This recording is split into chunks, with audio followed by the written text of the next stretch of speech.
కరీంనగర్ జిల్లాలో భారీ వర్షం కురిసింది. పలుచోట్ల కురిసిన భారీ వర్షానికి లోతట్టు ప్రాంతాలు జలమయమయ్యాయి. కల్లాలు, ధాన్యం కొనుగోలు కేంద్రాల్లో వడ్లు వరదకు కొట్టుకుపోయాయి. అకాల వర్షాలతో చేతికొచ్చిన పంట నీటిపాలైందని ఆవేదన వ్యక్తం చేస్తున్నారు రైతులు. బొమ్మకలి గ్రామంలోని ధాన్యం కొనుగోలు కేంద్రం నుంచి మరిన్ని వివరాలు వెంకటేష్ అందిస్తారు. భారీ వర్షాలు కరీంనగర్ జిల్లాను వదిలిపెట్టడం లేదు. ఇవాళ ఉదయం కూడా పెద్ద ఎత్తున వర్షం కురిసింది. అటు హుజరాబాదు, శంకరపట్నం, తిమ్మాపూర్ మండలాలతో పాటు కరీంనగర్ రూరల్ మండలము, తర్వాత ఇటు కొత్తపల్లి మండలాల్లో కూడా పెద్ద ఎత్తున కూడా వర్షం పడింది. ఈ వర్షానికి ఇక్కడ ఎక్కడైతే ధాన్యం కోతలు పూర్తయినాయో ఆ పూర్తయిన వడ్లన్నీ కూడా తెచ్చిన తర్వాత కుప్పలు పోసి ఇంకా కొనుగోలు చేయడం పోతే మొత్తం నీళ్ళన్నీ కూడా ఇక్కడికి వెళ్ళి కుప్పలకి వెళ్ళి బయటకు వస్తున్నాయి. కింద వేసిన పరద కూడా తడిసిపోయి కింద నుంచి వరద ముంచెత్తుంది. దీంతో పెద్ద ఎత్తున ధాన్యం తడిసిపోయింది. అటు గన్నేరువరం మండలంలో అయితే చాలా వరకు వడ్లన్నీ కూడా కొట్టుకుపోయినాయి. ఇక్కడన్నా కుప్ప ఉన్నాయి కాబట్టి తడిసినాయి కాబట్టి ఇక్కడ ఉన్నాయి, కానీ మళ్ళీ ఆరబోసుకుంటే ఆరే అవకాశం ఉంది ఇక్కడ. కానీ కొన్ని చోట్ల అయితే ధాన్యం చేతికి రాకుండా డ్రైనేజీలలో కలిసిపోయి రైతు శ్రమఫలం అంతా కూడా వరద పాలైంది. ఇక్కడ కొంతమంది రైతులు ఉన్నారు. ఏంది పరిస్థితి అనేది తెలుసుకుందాం. అన్న ఏంది ఎట్లా తడిసినాయి మొత్తం వడ్లు? మొత్తానికి ఏమున్నాయి, ఇది కోసి 15 రోజులు అవుతుంది ఇక్కడ కోసి. మొన్న ఒక రోజు వర్షం వచ్చి మొత్తం ఇవన్నీ తడిసినాయి. మళ్ళీ ఇవి ఏం చేసినాం, గడ్డ కోసినాం. గడ్డ కోసే వరకు ఏంది, మళ్ళీ కొంచెం మ్యాచర్ వచ్చే వరకు నా మాత్రంగా ఐకేపీ సెంటర్కి వచ్చారు, కొబ్బరికాయ కొట్టారు, కానీ ఇప్పటి వరకు కూడా వచ్చి చూసిన వాళ్ళు లేరు, దీన్ని పట్టించుకున్న వాళ్ళు లేరు. సరే ఏదో ఎట్లా చేసి 2 రోజులు 3 రోజులు మనం చేస్తామని అనుకుంటే మళ్ళీ ఏం చేసింది, ఇవాళ పొద్దున నిన్న మ్యాచర్ వచ్చింది, మళ్ళీ ఇలా పొద్దున వర్షం పడడానికి మళ్ళీ ఇవి ఎత్తిపోవాల్సిన పరిస్థితి వచ్చింది. ఒకసారి ఏమంటారంటే సొసైటీలో అడిగితే ఒకసారి మిల్లాలాట్ కాలేదు, ఒకసారి బార్దాన్ లేదు, ఒకసారి ఏంటంటే ఈడ ఇబ్బంది అవుతుంది. కానీ వాస్తవానికి ఈ కరీంనగర్కు అతి దగ్గరలో ఉన్న రూరల్ మండలం బొమ్మకల్ లోపల ఇక్కడ జాగ లేదు, ప్లేస్ లేదు, వడ్లెండ పోసుకోవడానికి కూడా జాగ కూడా లేదు. అంత పరిస్థితుల లోపల తీసుకొచ్చి ఇక్కడ పోతే 15 రోజుల నుంచి ఇక్కడికి వచ్చిన పాపాన లేరు. ఇది నేను ఏంటంటే చెప్పుకునేది ఏంటంటే, ఈ చైన్ మిషన్ పెట్టి 3500 4000 పెట్టిన కోసి తీసుకొచ్చి ఇక్కడ పోతే తీరా ఆరగలం కష్టం చేసి పండించిన పంట నీట తీసుకొచ్చిపోతే ఇంకో ఈ గతి నీళ్ళలో తడిచిపోయినాయి. మాకు మొన్ననేమో తుఫాను వాన పడ్డది, నిన్న మొన్న గెలిపించిన తర్వాత ఎండలు కొడతాయి అనుకున్నారా మీరు? అనుకున్నాం, ఎండలు కొడతాయి అనుకున్నాం. మళ్ళీ ఏం చేసినాం అంటే మళ్ళీ ఎండ పోసినాం, మ్యాచ్ వచ్చినాక కుప్ప పోసినాక మళ్ళీ ఈ రోజు పొద్దున మళ్ళీ వర్షం పడ్డది. దీంతో ఇక పరిస్థితి నేను ఇప్పటికైనా ఏమంటానా, ఇప్పటికైనా గవర్నమెంట్ ఈ వడ్లను కొనుగోలు చేసి మిల్లులతో మాట్లాడి ఈ వడ్లను మమ్మల్ని గట్టెక్కే పరిస్థితి లేదు. లేకపోతే ఒక్కొక్క పరిస్థితి ఒక్కొక్క రైతు పరిస్థితి ఆత్మహత్య చేసుకునే పరిస్థితి కూడా ఉన్నది ఈ పరిస్థితి లోపల. రైతులు చూస్తే ఇక్కడ చాలా వరకు ఆవేదన వ్యక్తం చేస్తూ ఉన్నారు. కుప్పలన్నీ తడిసిపోతున్నాయి. ఒక్కొక్క ఎకరానికి దాదాపు 1000 రూపాయలు పెట్టుబడి పెట్టిన ఉన్న రైతులు ఉన్నారు. ఏం చేస్తే బాగుంటుంది ప్రభుత్వం? వాస్తవంగా ఏంటంటే ప్రభుత్వ పరంగానైతే ఇప్పటివరకు అసలు ఐకేప్ సెంటర్లు ఓపెన్ చేశారు, మిల్లులు అలాట్మెంట్ కూడా జరిగింది. కాకపోతే ఏంటంటే అసలు రైతు మీద పిడుగుపడ్డట్టు ఈ అకాల వర్షాలు చేయంగా అసలు వడ్లు ఎండుతలేవు. ఎండకపోవడం ఒకటి, ఇంకో రెండోది ఏంటంటే అసలు కోతలు కూడా కాలేదు. ఇప్పటివరకు ఏంటంటే కోతలు ప్రారంభమైనా కానీ కోసే పరిస్థితి లేదు. ఎక్కడ కూడా సాగుతలేవు, మిషన్లు సాగుతలేవు, అందరూ ట్రాక్కోవాల్సిన పరిస్థితే ఉంది. ఈ అకాల వర్షాలతో అయితే మొత్తం రైతులు నష్టపోయే పరిస్థితి ఉంది ఈసారి. ఎందుకంటే ప్రభుత్వ పరంగా ఏ చర్యలు తీసుకున్నా మ్యాచర్ రాంది మిల్లర్స్ తీసుకోరు.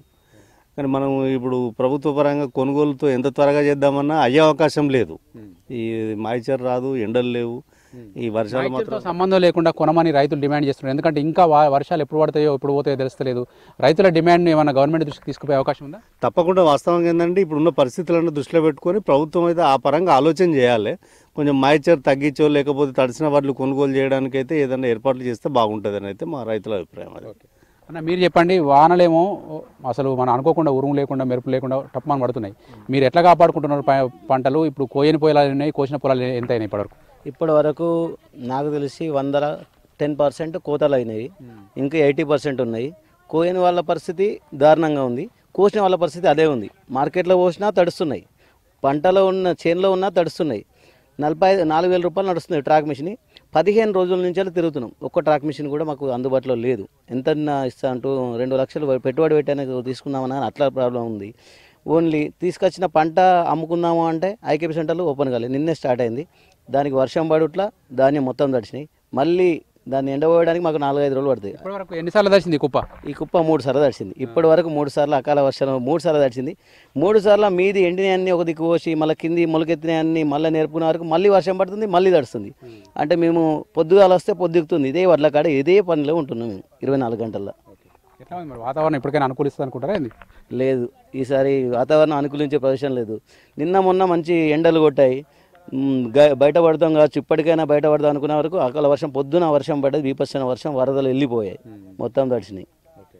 చూడొచ్చు ఇక్కడ రైతులు అయితే చాలా ఆవేదన వ్యక్తం చేస్తున్నారు. ఇక్కడ మహిళా రైతులు కావచ్చు, వీళ్ళంతా కొద్దిగా ఇప్పుడే గెలివించడంతో వీళ్ళంతా కుప్పలను కొద్ది మళ్ళీ నేర్పుకునే ప్రయత్నం చేస్తున్నారు. కానీ ఇప్పటికీ దాదాపు చాలా వరకు తడిసిపోయినాయి. ఇట్లా 2-3 సార్లు తడవడం వల్ల రంగు మారే అవకాశం ఉంటుంది. పక్కనే కొయ్యని పొలాలు కూడా ఉన్నాయి. వాటి పరిస్థితి కూడా చూస్తే చాలా అధ్వానంగా ఉన్నాయి. ఇప్పుడు ఈ రైతు చెప్పినట్టుగా ఇప్పుడు ఈ బొమ్మకల్ గ్రామంలో దాదాపు 10-15% మాత్రమే కోతలు పూర్తయినాయి. కోతలు పూర్తయిన వాళ్ళు వడ్లు ఆరబోసుకొని తడిసిన కొద్ది ఆరబెట్టుకుంటా అంటే కొయ్యని పొలాలు కనుక చూస్తే మొత్తం పడిపోయి అవన్నీ కూడా చాలా పెద్ద ఎత్తున నష్టం కలిగిన పరిస్థితి కనిపిస్తూ ఉంది. ఇక్కడ చూడవచ్చు పక్కనే ఈ ధాన్యం కొనుగోలు సెంటర్ పక్కనే ఉన్న ఒక పొలంలోని వరి అంతా కూడా పడిపోయింది. ఆ వరి మీద నీళ్లు పారుతూ ఉన్నాయి. అవి కొద్ది రోజులు కనుక నీళ్ళలో రాంతే అవి కూడా పొలంలోనే మొలకొచ్చే అవకాశం ఉంది. అయితే రైతులు ఏమంటున్నారంటే ఇట్లాంటి నీళ్లు ఉన్న పొలాలని కొయ్యాలంటే చైన్ బండ్లు కావాలి, మనకు హార్వెస్టింగ్ మిషన్స్ చైన్తో నడిచేటివి కావాలి.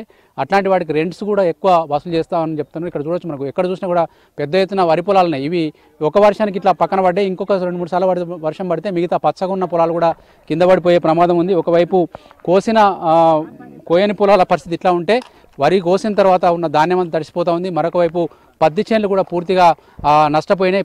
ఏరని పత్తి మొత్తం నల్లబడిపోతూ ఉంటే పత్తి చేనులలో నీళ్లు నిలిచి మిగతా చెట్లకు కూడా రోగాలు కలిగే ప్రమాదం ఉందని రైతులు ఆందోళన చెందుతున్నారు. ఈరోజు ఉదయం అయితే చాలా పెద్ద ఎత్తున భారీ వర్షాలు కురిసినాయి. ఇంకా హుజరాబాద్ లాంటి ప్రాంతాలు ఇప్పటికీ వర్షాలు పడతా ఉన్నాయి. టౌన్లో మొత్తం రోడ్ల మీద నీళ్ళన్నీ కూడా వరదలై పారుతున్న పరిస్థితి ఉంది. దీంతో రైతులు ఆకాశం వైపు చూస్తూ ఆందోళన చెందుతున్న దుస్థితి అయితే కనిపిస్తూ ఉంది. కెమెరామెన్ కవికుమార్తో వెంకటేష్, V6 న్యూస్, బొమ్మకల్ నుంచి.